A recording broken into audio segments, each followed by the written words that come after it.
뭐가 나왔다고 거기서 겁나 험한 게. 안녕하세요. 다마라는 다말의 성은입니다. 이번 에피소드의 시작은 파묘의 명대사 중 하나로 시작을 해봤는데요. 오늘의 주제는 바로 이 명대사에서 알 수 있듯이 샤머니즘, 바로 무속신앙입니다.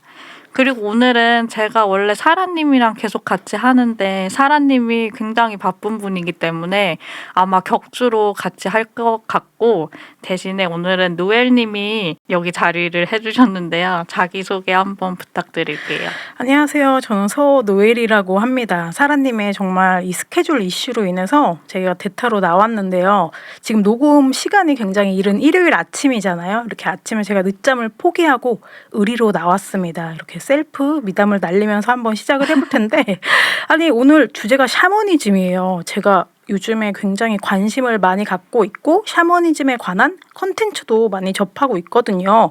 이렇게 샤머니즘으로 주제를 잡은 이유가 있을까요? 아무래도 새해가 되는 1월에는 저희가 신년 운세를 좀 많이 보잖아요. 저희가 좀 재미로 본다고 하지만은 약간 좋은 점사가 나오길 바라잖아요.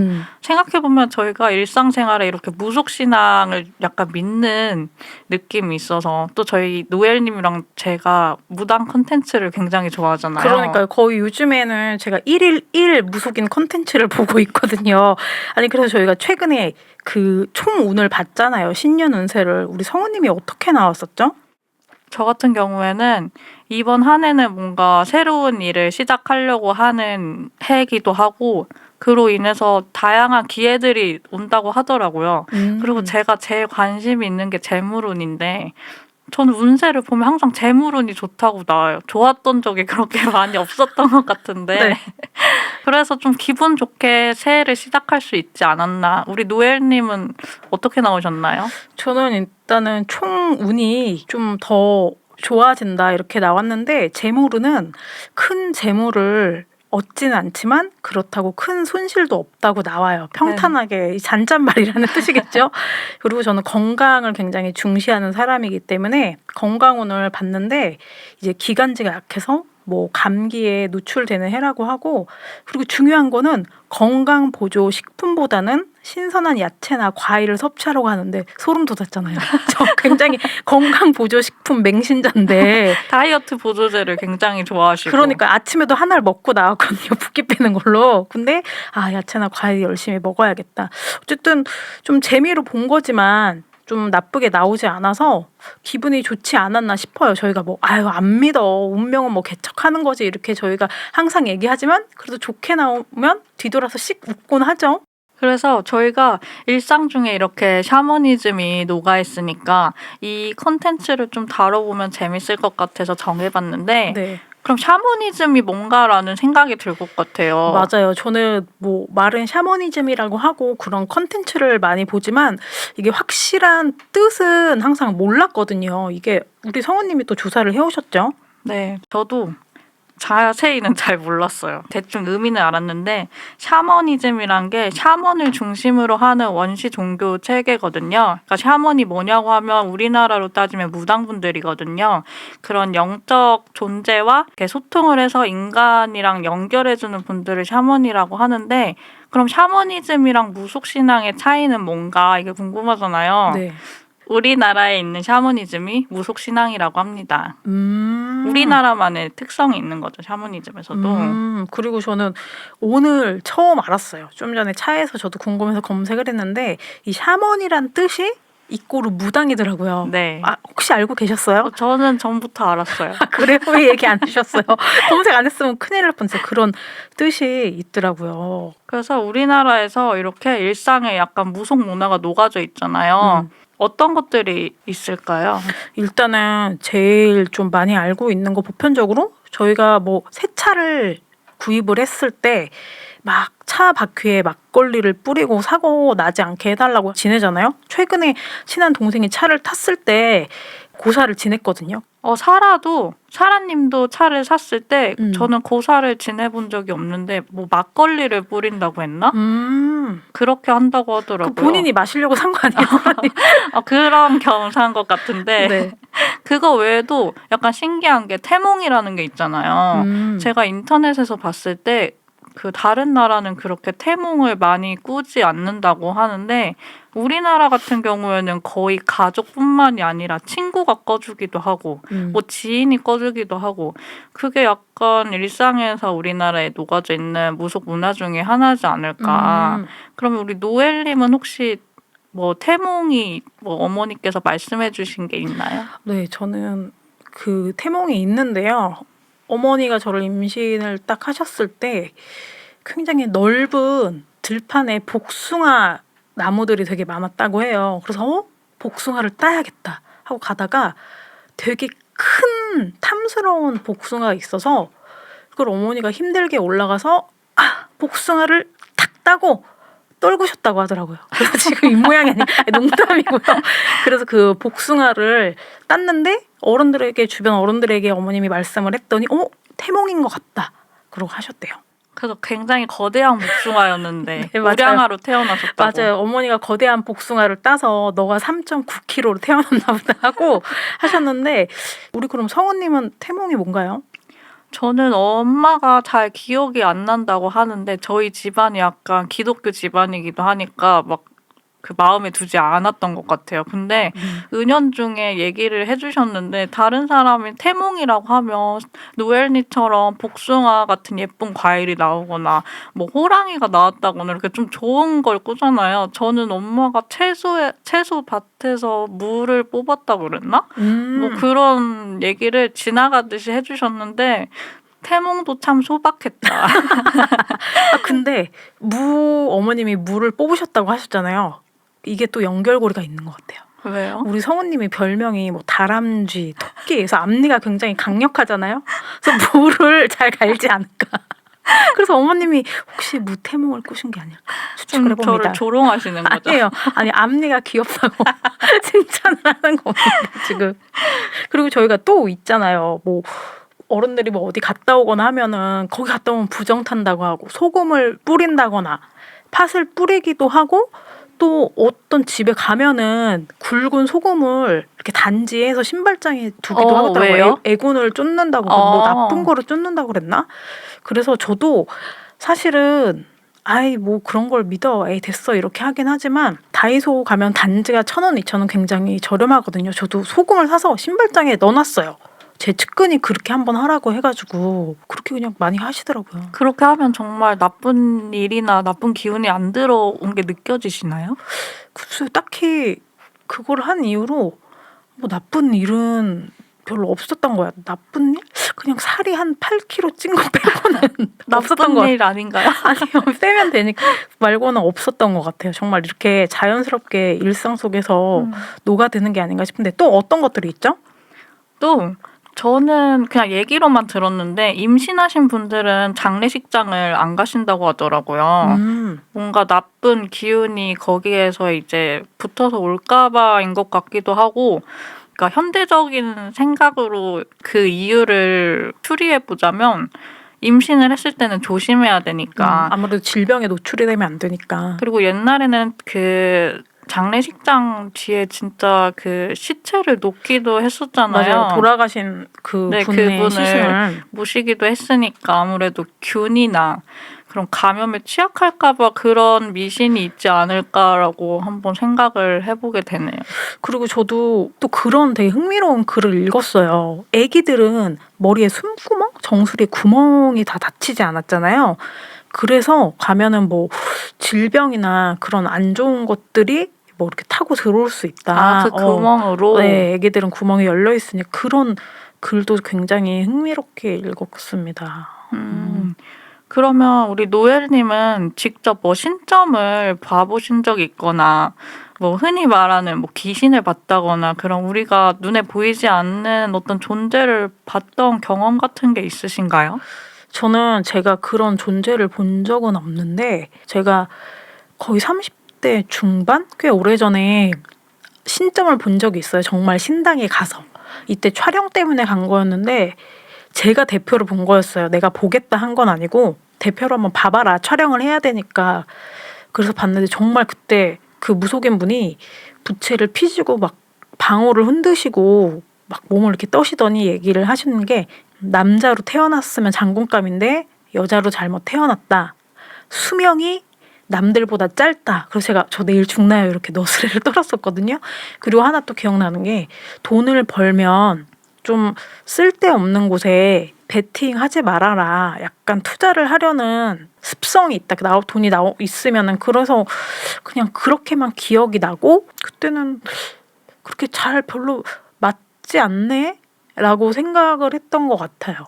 근데 제가 얘기만 들어도 제가 노엘님이랑 친하니까 어떤 분인지 알잖아요. 근데 절대로 돈을 어디 투자하거나 뭐 사업을 벌릴 사람도 아니고 그리고 그냥 뭐 남자로 태어났었어야 됐다는 그냥 머리가 짧으니까 그냥 그렇게 얘기하신 느낌이 들어요. 맞아. 저희 촬영팀이 안 좋은 얘기가 어쨌든 들어온 거니까 막 달래주려고 했는지 몰라도 아니 이렇게 뭐 머리 짧고 보이시하니까 그런 말은 나오는 거고 뭐 돈 얘기도 그냥 그렇게 할 수 있는 거고 막 에이 약간 이러면서 그때 당시에는 다 안 믿었으니까 그렇게 했었거든요. 그리고 무엇보다 저는 투자할 돈이 없습니다.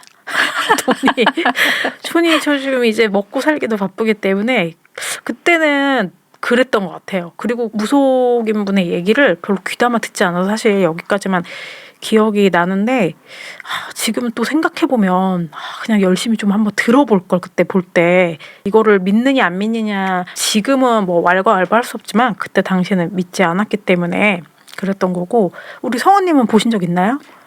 저는 사주는 봤거든요. 사주는 노엘님이랑 같이 그 야시장에 있는 스님께 맞아요. 봤었고 신점은 무서워서 한 번도 안 봤어요. 왜냐면은 그 신당이 주는 위압감이라고 해야 되나? 그 뒤에 있는 그게 무섭기도 하고 약간 이런 마음이 있어요. 안 맞을 것 같은데 라는 생각이 있는데 불신이 있구나. 네, 그 불신을 그 신들이 알고 나한테 뭐 벌을 내리면 어떡하나. 너가 감히 어떡하나. 나를 안 믿어? 이렇게. 네, 그래서 한 번도 본 적이 없어요.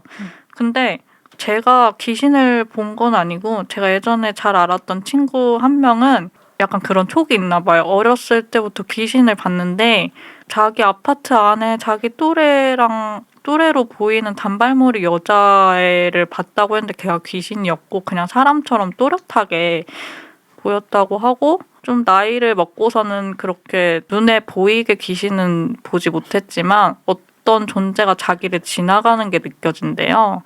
그런 거 보면 진짜 그런 영적인 존재나 그런 우리가 눈에 보이지 않는 그 세계가 있지는 않을까라는 좀 의심이 들기도 해요.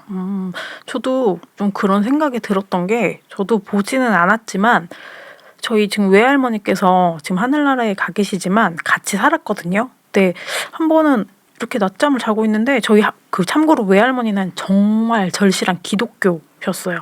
방언도 막 하시고 주마다 성당을 다니시고 했었는데 갑자기 베란다 문을 여시더니 장독대에 성수를 막 뿌리시는 거예요. 그래서 내가 할머니 왜 그래? 그랬더니 장독대에 꼬마 남자아이가 이렇게 쭈그리고 앉아있대요. 그래서 무서워.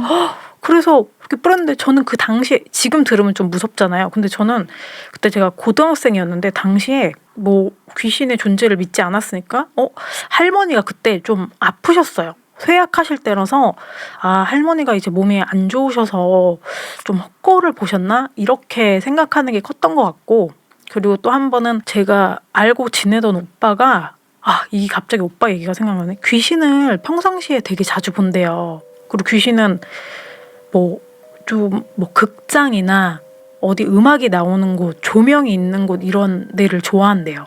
그랬는데 그때 한창 극장에서 생활을 할 때인데 제가 이렇게 반지하였거든요. 밖에서 막 쫄래쫄래 밥 먹고 룰루랄라 들어오니까 저한테 되게 무섭게 너 이렇게 들어올 때 뒤에 꼬마애가 따라 들어왔다는 거야. 진짜로? 진짜로.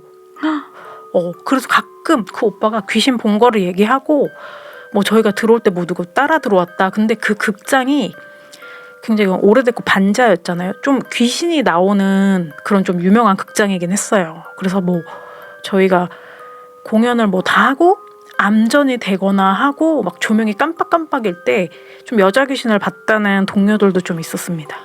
아니 그 얘기하니까 갑자기 무서운 얘기 생각나는데 네. 그 신촌에 있는 무슨 메가박스인가?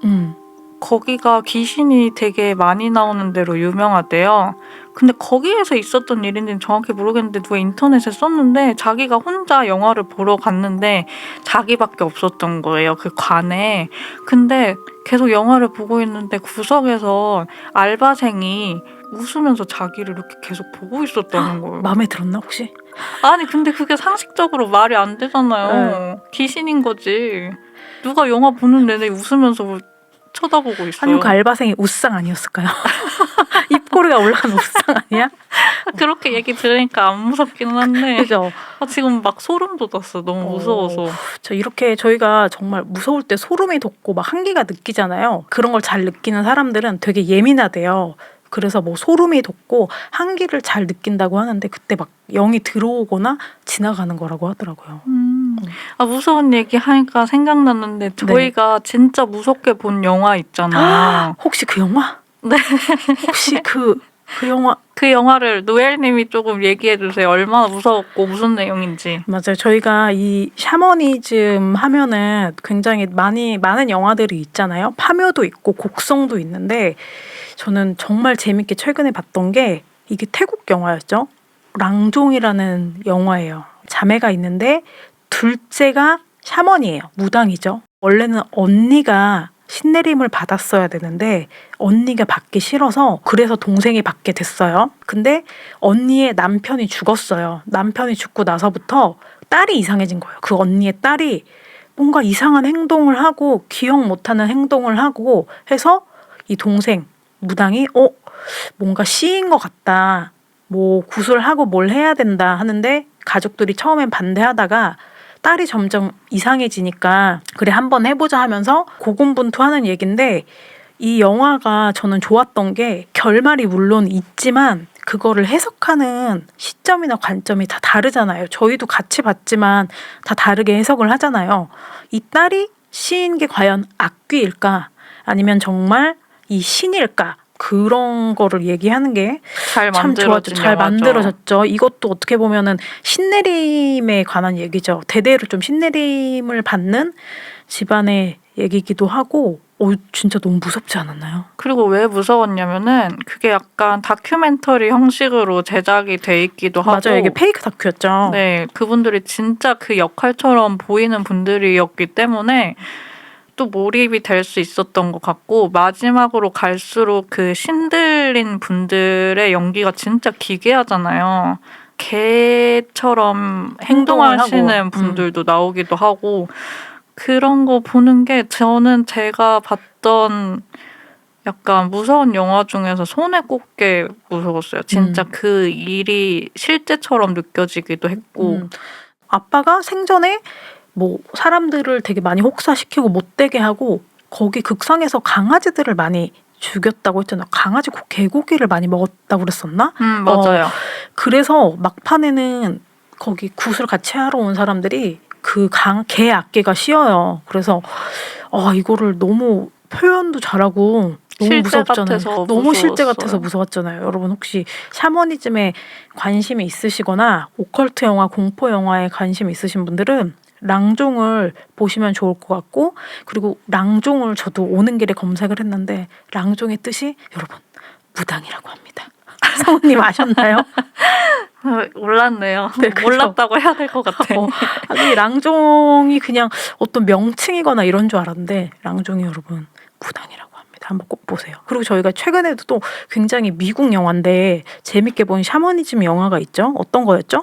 넷플릭스에서 봤는데 디 올드 웨이즈라는 영화입니다. 이 영화 제목에서 알 수 있듯이 약간 전통적인 면에 있는 게 샤머니즘이고 여자 주인공은 되게 현대적인 여성으로 나오잖아요. 약간 마약하기도 하고 기자면서 샤머니즘 절대 안 믿고 내용에서는 그 여자분이 고향에 찾아갔다가 어떤 동굴로 들어가는데 그 동굴에서 악귀가 씌인 거죠.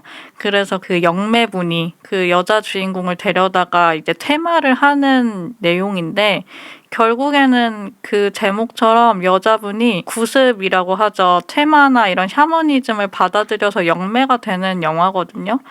그래서 되게 재밌게 봤어요. 그게 왜냐면 우리나라의 그런 샤머니즘 영화는 문화나 풍습을 우리가 알고 그리고 또 일단은 뭐 그 배우들하고도 친숙하니까 한데 이게 미국이 제작을 하긴 했지만 배경이 약간 멕시코 쪽이었나? 그래서 굉장히 색다른 샤먼의 얘기였는데 여기서 정말 상징적인 게 몇 개 나왔잖아요. 그 여자 주인공의 몸에 확실히 악마가 있다, 악귀가 있다라고 표현했던 게 뱀. 맞아요. 뱀이 나왔었죠. 맞아요. 뱀이 여러 나라에서 약간 악마를 상징하는 걸로 많이 나오기는 하는데 제가 모태신앙으로서 네. 좀 이 뱀이라는 게 네. 창세기에서도 아담과 하와한테 선악과를 먹으라고 약간 꾀이는 존재로 나오거든요. 그게 약간 우리가 뱀을 봤을 때 느껴지는 이미지에서 좀 무섭기도 하고 비늘이 있어서 미끌거리기도 하고 그리고 성경에서는 다리 4개가 없는 게 조금 불경하다고 해야 되나? 그런 느낌으로 나와요. 그래서 전 세계적으로도 이런 뱀의 이미지가 악마나 불길함으로 쓰이는 게 아닌가.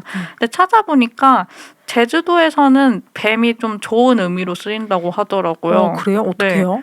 약간 풍요의 상징이기도 하고 물론 이런 뱀이 너무 악하게만 그려지는 게 아니라 반대로 좀 좋은 이미지도 있긴 하지만 저희가 일반적으로 생각했을 때는 전 세계적으로 좀 악한 이미지로 그려지는 게 공통점인 것 같아요. 맞아요. 안 좋게 표현이 되기도 하죠. 우리 파충류를 사랑하시는 분들께는 정말 죄송합니다. 어쨌든 영화에서만 그렇게 표현이 된다고 하고 또 반대로는 나비가 있죠. 네, 그래서 나비는 거의 영혼이랑 관련된 상징으로 쓰이는 경우가 많고 나비가 원래는 애벌레였다가 변태 과정을 통해서 나비가 되잖아요. 이 과정이 죽음이나 부활을 연상시키기 때문에 약간 순수하거나 영혼의 상징으로 쓰이는 것 같습니다. 아, 그렇죠. 정말 저는 평소에 나비 같은 거 보면 저는 무서워했거든요. 막 저리 가 이러고 했는데 앞으로는 그러지 않겠습니다. 누군가의 영혼일 수도 있으니까요. 내치지 않겠습니다. 가만히 있겠습니다. 야, 이렇게 정말 인간 사회가 죽음이나 이 생명 등의 이 보편적인 경험과 이미지 덕분에 이렇게 다 비슷한 상징을 띄는 것 같아요. 야, 그렇게 저희가 영화 얘기를 해봤는데 어쨌든 이 영화도 추천을 드립니다. 저희가 네, 방금 재밌게 봤어요. 네. 그리고 저는 또 보고 싶은 영화가 있어요. 만신이라고 우리 무속인의 다큐멘터리인데 저는 만신을 보고 싶고 작년인가 개봉한 영화인데 이것도 태국 영화, 태국인가 베트남? 마야라는 영화를 굉장히 보고 싶어요. 그것도 내용이 샤머니- 뭔데요? 그거는 내용을 저도 몰라요. 그냥 샤머니즘이라고 하고 포스터가 되게 무섭더라고요. 그래서 한번 봐야 되지 않나. 아니 뭔가 소개해줄 것처럼 해서 뭐 줄거리가 뭘려나 했는데. 아니요, 그냥 제가 보고 싶다고요. 네, 알겠습니다. 만신이랑 마야를 조만간 같이 보도록 합시다. 네. 그래서 다시 그 네. 랑종으로 돌아가면 그 랑종이 약간 신내림에 관한 얘기잖아요. 맞아요. 근데 저희가 무당 콘텐츠를 많이 봤을 때 약간의 공통점이 있던 게 뭐냐면 무당이 되기 위해서는 반드시 신병이 꼭 거쳐야 되는 것처럼 나오잖아요. 맞아요. 이게 사례자들을 보면 되게 몸이 아프거나 다치거나 아니면 우울증이 심하게 오거나 또는 환각, 환청을 뭐 보고 듣기도 하잖아요. 아니 무당이 되기 위해서는 이게 뭔가 하나의 정말 절차처럼 이렇게 돼야 되는 건가 너무 힘들지 않나라는 생각이 들어요. 저도 그래서 당연히 무당이 되기 위해서는 신병을 거쳐야 된다고 생각을 했는데 이거를 제가 또 찾아봤는데요. 서원님 정말 많이 조사하셨네요. 엘리트답습니다. 이 신병과 무당의 관계를 알기 위해서는 무당의 유형에 대해서 먼저 설명을 해드려야 될 것 같아요. 무당 분들 중에서도 신병을 안 거치고 무당이 되는 분들이 있는데 이 무당 분들의 세습무라고 합니다.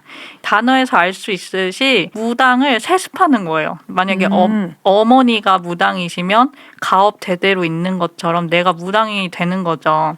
과거에는 이렇게 계급에 따라서 직업이 물려지기도 했었잖아요. 예를 들면 백정 집안에서는 백정이 되어야만 됐고 무당도 그런 식인데 계급이 낮은 분들이 무당을 가업으로 이어왔었고 그 분들이 세습무인 건데 그 당시에는 약간 관할 지역처럼 동네를 관할하는 세습무 집안이 있었다고 해요. 오. 그래서 그 세습무들을 찾아가는 사람들이 있을 거 아니에요? 네. 꾸준히 그분들을 단골이라고 불렀는데 그 단골의 어원이라고 해요. 그게.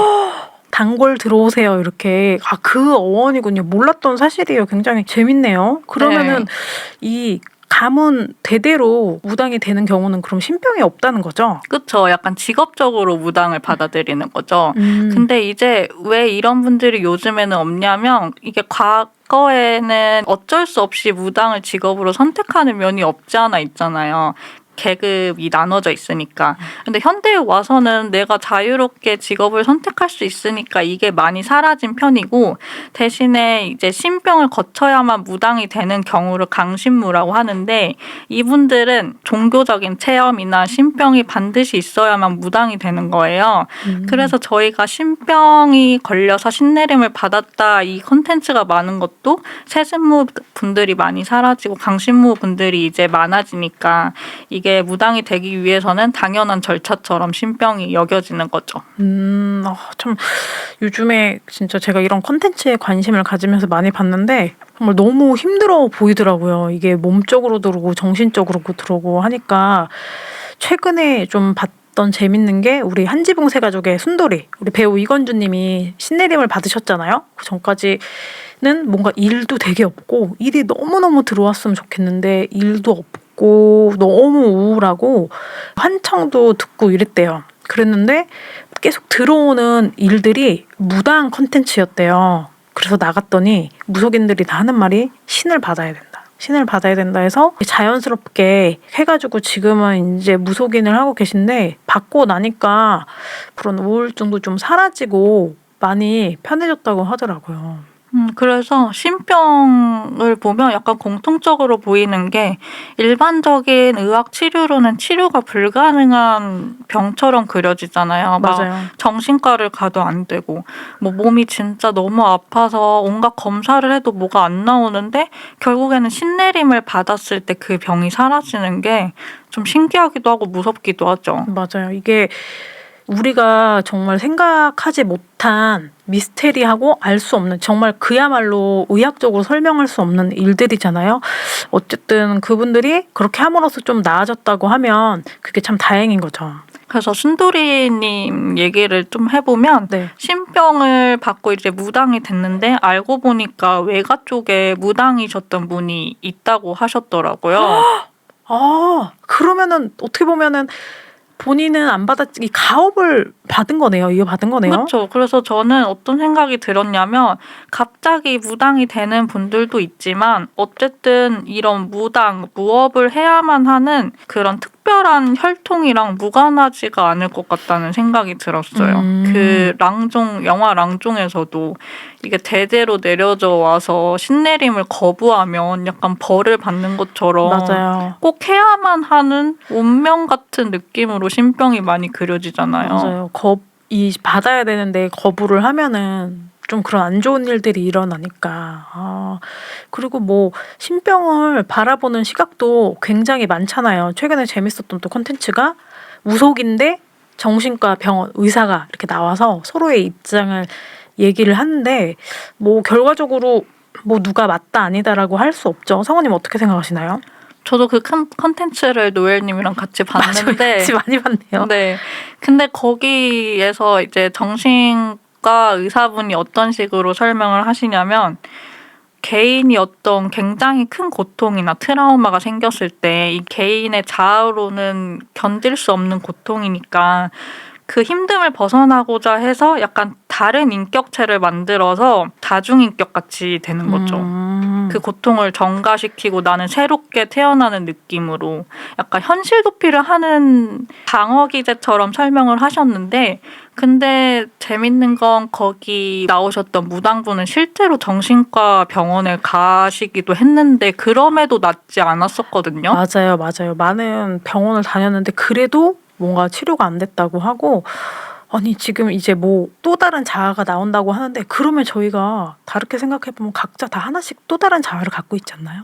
특히 많은 우리 대한민국 국민들이 운전할 때 이렇게 하다가 마음대로 안 되면 막 하는 자아가 나오지 않나. 그렇게 유머를 날려봅니다. 그리고 또 네.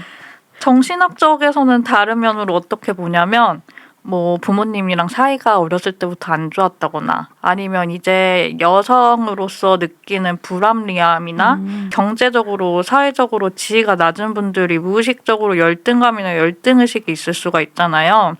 그런데 이런 열등의식을 극복하기 위해서 나 자신을 신령과 소통하는 특별한 존재로 승격화를 시킨다는 거예요. 정신학적으로 바라봤을 때는. 그런 식으로 자신의 열등의식을 극복한다고는 하는데 제가 이런 여러 가지 관점을 보면서 어떤 생각이 들었냐면 저희가 무당분들을 미디어에서나 실제로 접했을 때 느껴지는 아우라가 있잖아요. 약간 기가 세시고 굿을 할 때도 일반적인 멘탈로는 할 수 없는 행위들이 많거든요. 약간 생고기를 입으로 뜯는다던가 맞아요. 그렇게 기가 세신 분들을 너무 약하게만 정신과적으로는 바라보시는 게 아닌가라는 좀 그런 느낌을 받았어요. 그렇네요. 이게 구판을 벌린다는 게 많은 인력이 들어가고 많은 풍이 팔리고 에너지가 어마어마하잖아요. 맞아요. 저희가 무당분들의 얼굴에서도 느껴지는 포스가 있잖아요. 맞아요. 그분들이 단순히 열등감을 극복하기 위해서 아니면 개인적인 트라우마를 극복하기 위해서 현실 도피로 무당이 된다는 좀 단편적으로 보고 설명이 되지 않는 게 아닌가 네. 그런 생각이 드시죠? 오늘 우리 성우님 약간 무속인 대표로 나오신 거 아니 사실 저나 노엘님이나 네. 무당 컨텐츠 보면 안 믿었잖아요. 맞아요. 저희 보고 나서는 잘못했습니다. 죄송합니다. 이랬잖아요. 부정 탄다고. 맞아요. 빌었잖아요. 네. 그러면은 정신과적으로는 이렇게 보는데 과연 종교 쪽이나 그런 쪽에서는 어떻게 보는지 이것도 제가 또 조사원으로서 조사를 해봤는데 이야, 대단하십니다. 네. 좀 이게 맞는 것 같기도 해요. 이런 종교학적에서 보는 관점이 뭐라고 하냐면은 인간을 약간 낡은 자아라고 표현을 하더라고요. 그러니까 인간이라는 낡은 자아를 버리고 초월적인 존재랑 소통하는 영매가 되는 거잖아요. 그런 과정을 약간 재탄생으로 보더라고요. 그러니까 신성한 존재로 재탄생하는 통과 의례로 보는데 그리고 왜 인간을 낡은 자아라고 표현을 하냐면 원래 인간이라는 존재가 이기적일 수밖에 없거든요. 나 자신이나 아니면 내 이익을 위해서 우리 가족을 위해서만 살아가는 존재인데 무당이 되고 나서는 다른 사람들의 고민이나 개인적인 고통을 해결해주는 역할을 하거든요. 그러니까 완전히 이기적이었던 존재에서 이타적인 존재로 변화하는 거거든요. 그리고 무당분들을 보면 자신들만의 소명의식이 있어요. 맞아요. 그렇죠. 그런 걸 보면 스님이나 목사님 같은 종교자 분들의 느낌이 나기도 해요. 그런 역할을 할 수도 있죠. 이게 무속신앙이라는 게 정말 굉장히 몇천 년 전부터 자리를 잡았던 거기 때문에 뭐 한 부분으로 좀 저희가 뭐 인정을 해주고 믿지는 않아도 존중은 해줘야 될 필요가 있는 것 같아요. 제가 이 생각을 한 게 티빙에서 했던 다큐 샤먼에서 신내림을 받는 몇몇의 사례자가 나왔어요. 굉장히 좀 아프고 힘들어하다가 심지어 직업도 뭐 어떤 분은 간호사셨고 막 다른 일을 하는데 그렇게 신내림을 받는 거를 보고 좀 굉장히 흥미롭고 신기하기도 하더라고요. 근데 저도 그 신내림 과정을 봤는데 약간 기시감이 드는 거예요. 제가 자꾸 기독교 얘기를 하는 것은 저의 뼛속까지 기독교 문화가 묻어있기 때문인데 네네. 잠깐만요. 기독교 문화 묻어있는데 저희 지금 샤머니즘 하는 거 주님이 용서해 주실까요? 주님한테 회개 기도하셨어요? 저는 지금 약간 경계에 있는 인간이기 때문에 용서해 주시지 않을까 어떤 존재든 어쨌든 신내림 굿을 받을 때 그 기독교에서 방언 은사라는 게 있거든요. 방언이란 게 천국의 말을 한다고 해서 약간 알 수 없는 말을 하는 게 방언 은사라고 하는데 방언을 받는 느낌이랑 비슷한 거예요. 뭐가 비슷했냐면 신내림 굿을 할 때 굉장히 음악 소리랑 징이나 장구 같은 소리가 굉장히 크잖아요. 근데 방언 은사를 받아야 될 때도 부흥회를 하는데 찬양 소리를 굉장히 크게 그 목사님이 컨트롤을 하시거든요. 그러면 벅차오를 수밖에 없어요, 사람이. 거기에 빠져들게 되고 신내림 굿을 할 때 신내림을 받는 분을 뛰라고 시키더라고요. 근데 부흥회에서도 방언을 받기 전에 찬양하면서 약간 뛰면서 찬양하는 게 있어요. 좀 막 신나게 박수 치고. 신나게. 그거를 몇 시간을 하는데 1시간, 2시간 하다 보면 무아지경이 됩니다. 자기 자아를 잊게 되고 음. 약간 내가 뭘 하는지도 모르게 그 상황에 빠져들게 되거든요. 그래서 신내림 굿이나 약간 기독교의 방언 은사를 받는 과정이나 그런 무아지경을 약간 유도하는 느낌이 들었어요. 그리고 신내림을 받는 분이 토를 할 것 같다고 하거든요. 근데 토를 하고 싶을 수밖에 없어. 왜냐하면 몇 시간을 뛰고 땀을 빼고 하니까 땀을 빼고 빈속으로. 하니까. 그리고 제가 방언 은사를 받을 때도 계속 소리 지르면서 기도하라고 하니까 구토감이 올라와요. 근데 그때 뭐라고 하시냐면 무당분도 토해. 이게 어떤 의미가 있는 토니까 해. 이렇게 하시는 장면이 나오는데 제가 방언 은사를 받으라고 할 때도 이건 죄가 나오는 거니까 토를 해. 굉장히 비슷하지 않나요? 이 과정까지? 그러네요. 그러고 보니까 저도 어렸을 때 저희 집도 기독교긴 하지만 저는 막 그렇게 열심히 다닌 건 아닌데 초등학교 때 저희가 수련회를 가잖아요. 교회에서. 그때 다 같이 이제 뭐 청년부랑 다 섞어서 기도를 하고 막 하는데 정말 찬양도 크게 틀어놓고 목사님이 막 방언을 갑자기 하시고 그러니까 주변에 같이 갔던 교회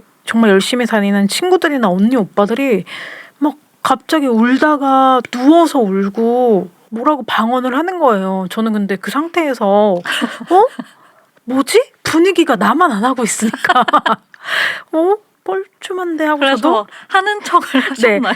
죄송합니다, 주님. 두 손을 곱게 포개고 고개를 숙이고 저도 мямямя며 약간 괜히 해야 될 것 같았어요. 분위기가 안 하면 안 될 것 같았어요. 그래가지고 왜냐면 막 주변에서 박수치고 울고 하니까 약간 그 형태가 내용은 다르겠지만 좀 비슷하지 않나라는 생각이 드네요.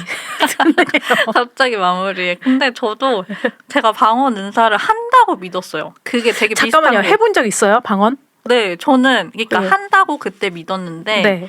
그 신내림 받는 분들도 과학적으로 본다면 그냥 좀 이성적으로 본다면 그 자체를 믿게 돼요. 그 상황이나 분위기가 왜냐면 저도 지금은 안 하는데 그 노엘님 말씀하시는 것처럼 주변에서 하라고 하고 그게 맞다고 해요. 막 이상한 말을 내뱉어도 목사님이나 주변에서 권사님들이 그게 맞으니까 계속해.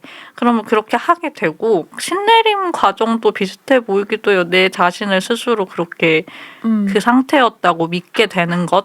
근데 물론 저희가 뭐 그런 귀신을 본 적도 없고 저희가 그런 촉이 발달한 사람이 아니기 때문에 뭐 이게 아니다라고 말을 할 수는 없지만 좀 논리적으로 생각해보면 그런 현상일 수도 있지 않을까. 맞아요. 이게 뭐 어디까지나 저희의 추측이긴 하지만 좀 약간 비슷한 느낌이긴 하네요. 네. 그리고 이건 다른 말이긴 한데 디 올드웨이즈 봤는데 굿을 하는 느낌이 우리나라 굿이랑 좀 느낌이 다르더라고요.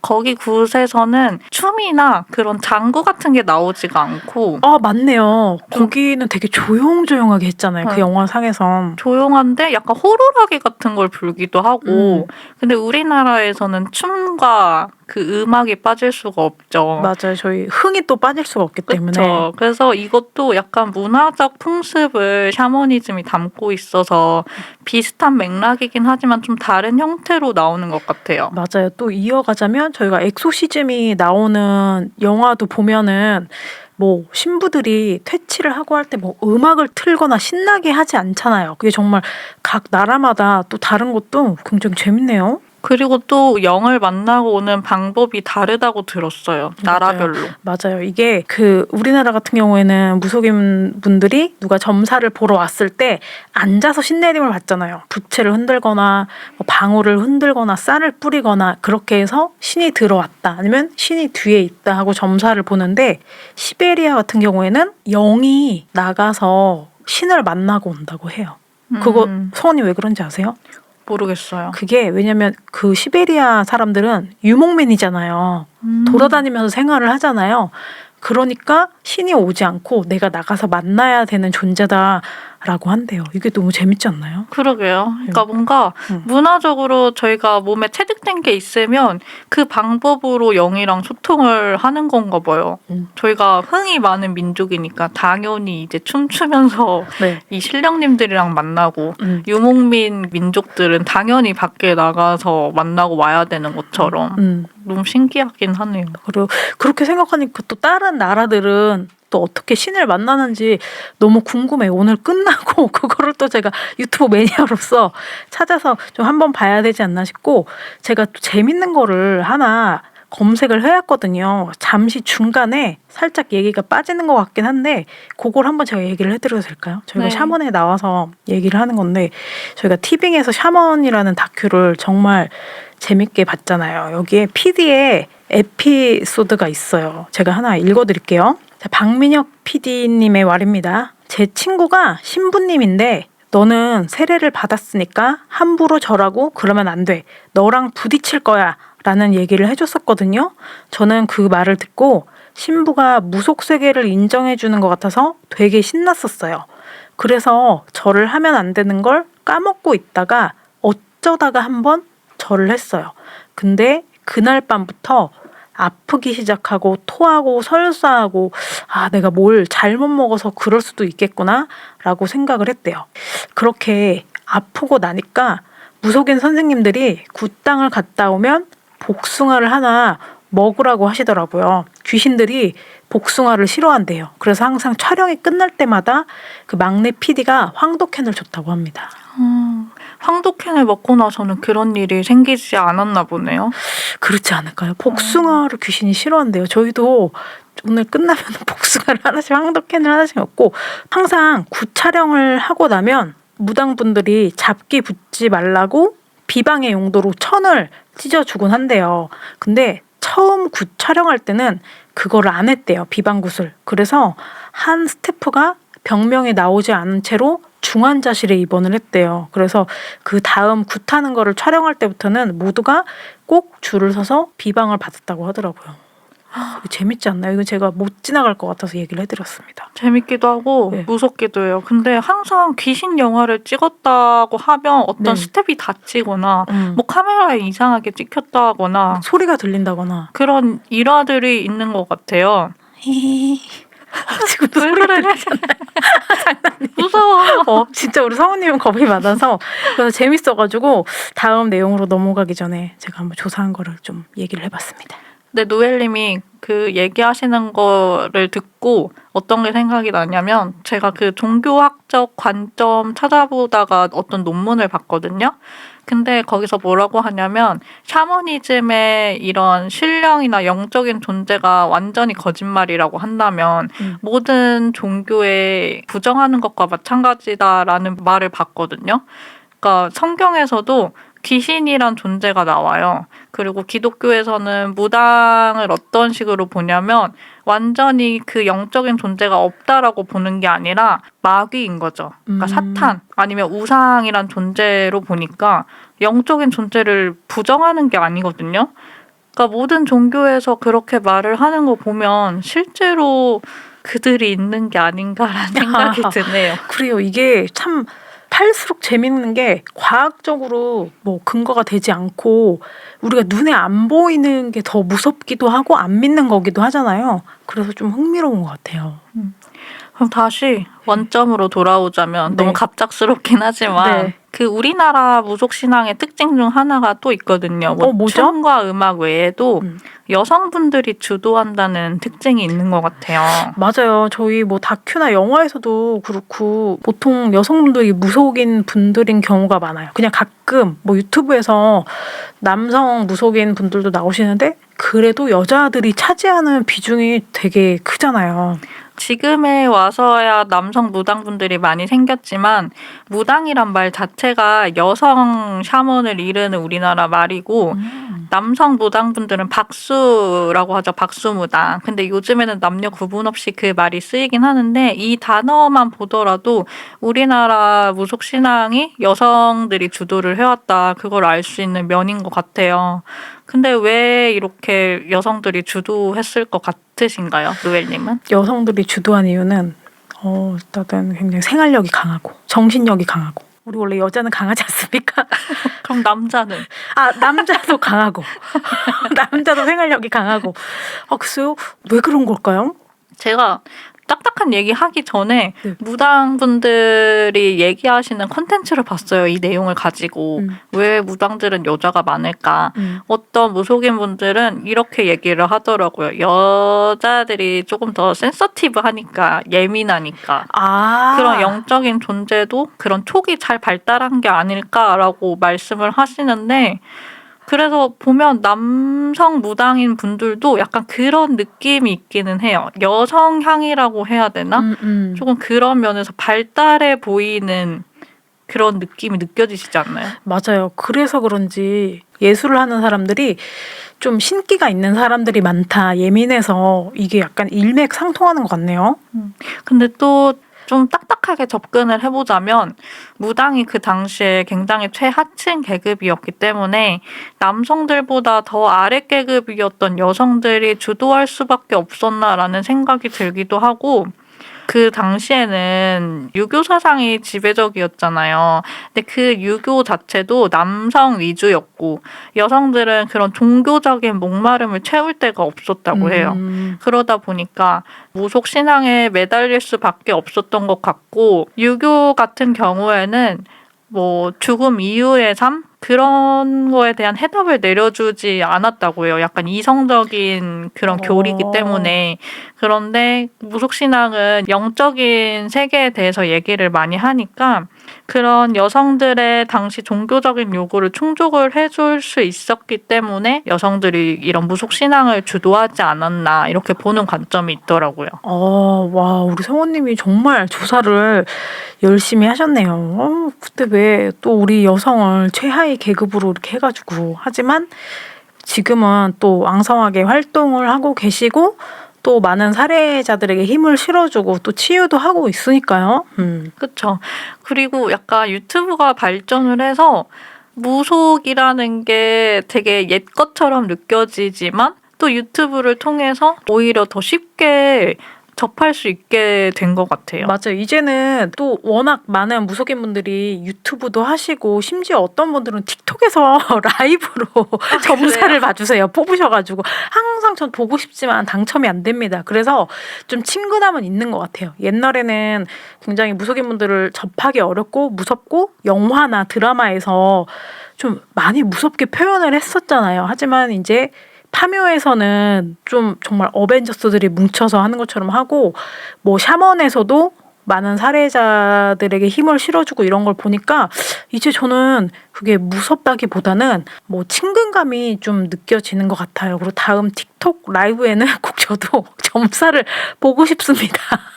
그런 점사를 봐주시는 게 네. 어쩌면 무당분들이 치료자의 역할을 해주시는 게 아닌가라는 생각이 들어요. 맞아요. 이게 어쨌든 얘기를 하면서 뭔가 내가 남들에게 얘기하지 못했던 나의 힘듦과 마음의 응어리를 얘기해 줄 수 있잖아요. 보니까 들어주시기도 하고 그건 어떻게 해야 된다 이렇게 좀 조언을 해주시기도 하고, 정말 뭐 안 좋은 거는 굿을 하기도 하잖아요.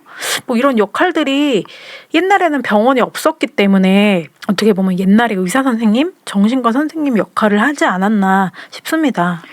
저도 그 다큐멘터리 샤먼을 보면서 정신학적으로 치료를 해주는 느낌이다라고 느낀 포인트가 있었는데, 거기에서 퇴마를 하는 장면이 나오잖아요. 근데 퇴마를 하실 때 무당이신 분이 빙의자한테 들어간 귀신에 씌여서 말하는 모습이 나오거든요. 그때 어떤 식으로 말씀을 하시냐면 귀신이 남자 귀신이었어요. 무속인 분이 나 너 사랑해. 너도 나랑 있는 거 좋아했잖아. 이런 식으로 말을 해주세요. 귀신한테 씌여서.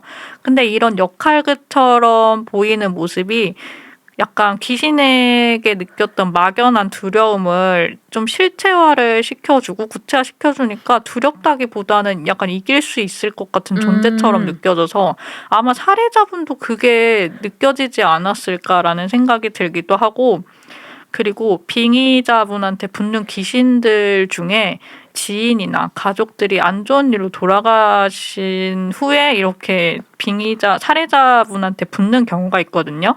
그 사례자한테 붙어 있던 뭐 조상신이라든지 그분을 잘 달래서 보내드리는 모습이 그 다큐멘터리에 나와 있거든요. 그런 걸 보면은 무속인 분들이 가지고 있는 실질적인 능력이 개인을 치료해주고 노엘님이 말씀하셨던 것처럼 정신학적인 치유자의 역할을 했던 것 같다는 생각이 들었어요. 맞아요. 저도 느꼈던 게 샤먼에서 또 보면은 그 무속인이 아버지였나 어머니를 빙의해서 살해자를 막 달래요. 너가 얼마나 고생했냐 막 이렇게 하면서 살해자가 막 펑펑 울고 정말 내 부모님을 만난 것처럼 막 우는데 그게 뭐 정신과 치료랑 뭐 별반 다를 게 있을까라는 생각이 들어요. 이런 말이 있더라고요. 글을 봤는데 믿냐 안 믿냐의 차이가 아니라 이게 효과가 있냐 없냐 이렇게 물어봐야 된다고 미국의 어떤 박사가 얘기를 하더라고요. 샤먼에 대해서. 그렇네요. 네. 정신병원에 가서도 치료를 못 해준 거 이 무속인 분들이 해주시는 거 보면은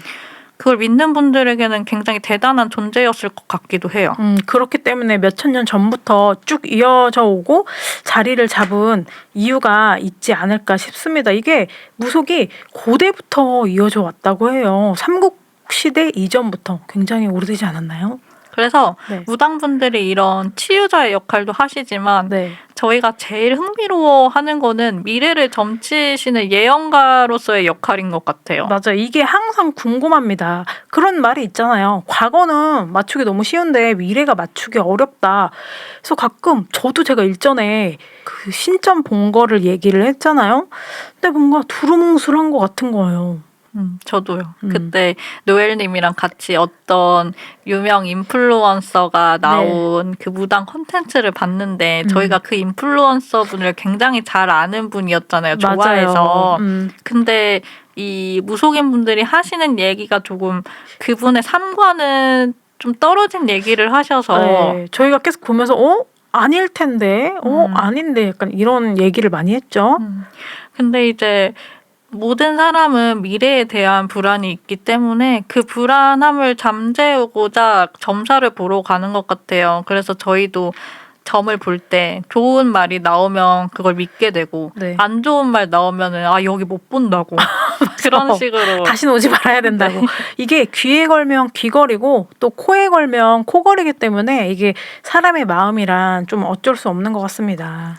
그리고 또 조금 곁다리 얘기긴 하지만 이번에 노엘님이 2025년에 복 받는 띠 중에 하나라고 얘기를 들었어요. 맞아요. 제가 역시 샤머니즘 컨텐츠의 덕후답게 어제 또 되게 유명하신 우리 무속인 분이 컨텐츠에 나오셔서 그분이 2025년에 좀 복 받는 띠, 잘 되는 띠를 이렇게 읊어주셨는데 제가 밥을 먹다가 갑자기 81년생 닭띠가 딱 나오길래 제가 밥을 먹다가 숟가락을 던지고 예! 하면서 되게 신나 했잖아요. 맞아요. 맞아요. 그래서 이거를 안 믿어 막 이렇게 하지만 기분은 내심 좋았던. 그래서 저는 25년을 좀 기대를 하고 있습니다. 복 받는 띠라고 하니까. 저 같은 경우에도 예전에 전화 사주를 봤을 때 그 사주에서 소원 성취의 해라는 게 있나 봐요. 그래서 뭐 몇 년도라고 말씀을 해주셨는데 실제로 제가 그때 좀 경제적으로 넉넉하고 좀 행복한 일만 있었거든요. 이번 해도 노엘님한테 그런 해가 되시길 바랍니다. 감사합니다. 올해 다 잘 돼야죠. 우리 다말도 정말 잘 됐으면 좋겠고 아까 미래를 점치는 예언가 하니까 제가 까먹은 게 하나 있어요. 빼먹은 게 있는데 신들은 형태나 또는 그냥 단어로 툭 보여준다고 해요. 미래를. 그래서 이거를 엮어서 무속인들이 얘기를 한다고 해요. 그래서 스토리텔링을 하는 것도 무속인의 능력이 아닐까 싶어요. 그때 그 순돌이님 무당이신 분도 네. 애기 동자일 때는 정확하게 뭐 상이 보이는 게 아니라 희미한 이미지로만 보이기 때문에 그걸 해석하는 능력이 아직 부족해서 두루뭉술하게 나올 수도 있다고 하더라고요. 맞아요. 그래서 그 아주머니가 들어오셨대요. 그 이건주 무속인한테 아주머니가 들어오셔서 그래 너 어디 한번 맞춰봐. 약간 이런 느낌으로 팔짱을 딱 꼈는데 그래서 제발 뭐 좀 보여주세요 했더니 2478이라는 숫자가 딱 뜨더래요. 이건주님이 2478 이랬더니 갑자기 그 아주머니가 어머 저 785로 이사가요. 그래서 2478이라고 했다고. 어쨌든 맞췄잖아요. 그런 거 보면은 약간 어떤 생각이 드냐면 제가 과학 유튜브를 봤는데 맞아요. 저희가 유튜브 없이는 못 사는 편이라서 자꾸 맞아요. 유튜브 얘기를 하게 되는데 저희는 3차원만 인식을 하잖아요. 근데 4차원에서는 과거, 현재, 미래가 동시에 존재하는데 4차원에 있는 미래까지 볼 수 있는 어떤 능력이나 눈이 있는 분들이 무당이라면 진짜 실제로 미래를 점칠 수 있지 않을까 그런 생각도 해보게 됐어요. 굉장히 똑똑하신데요. 다음에 그럼 어떻게 궤도님을 모셔서 샤머니즘과 4차원의 뭐 이런 걸 좀 해볼 수 있지 않을까요? 이렇게 소박하고 이런 잘 알려지지 않은 팟캐스트에 나오실 가능성은 0에 수렴하지만 네. 그러면은 저희 그 성원님이 궤도 말고 그 과학에 대해서 많이 아시니까 각도로 해가지고 개명해서 그리고 사라님이 굉장히 똑똑하시잖아요. 그래서 네. 누군가가 그 역할을 해줬으면 네, 좋긴 그 역할을 하겠는데. 해서 하는 걸로 하도록 하겠습니다. 이게 저희가 막 이렇게 뭐 겉핥기식으로 얘기를 하긴 했지만 이걸 뭐 믿냐 안 믿냐를 떠나서 무속신앙은 굉장히 오래전부터 자리 잡은 어떻게 문화의 일종이라고 생각하기 때문에 존중을 하는 게 좋을 것 같아요. 저의 개인적인 의견입니다. 저도 사실은 진짜 안 믿었거든요. 근데 이번에 컨텐츠를 준비하면서 어떤 영화가 생각이 났냐면 아이 오리진스라는 영화가 있거든요. 그 영화가 약간 좀 영적인 존재나 환생에 관한 얘기인데 거기에서 여자분이 이런 말을 해요. 아메바는 그러니까 단세포 생물이라서 감각기관이 없거든요. 화학적 반응을 통해서만 아메바는 세계를 이해를 하는 거죠. 그래서 아메바가 이해하는 세상과 우리가 5가지 감각기관을 가지고 있는 인간이 보는 세상은 완전히 다를 거란 말이에요.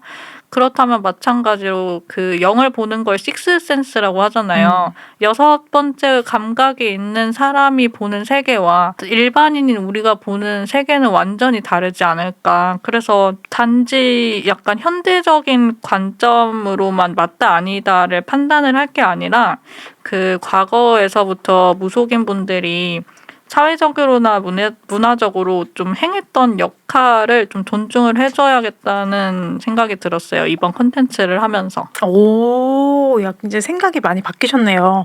저도 좀 바뀌었어요. 많은 자료를 찾아보고 하면서 존중을 해야겠다라는 생각이 들었습니다.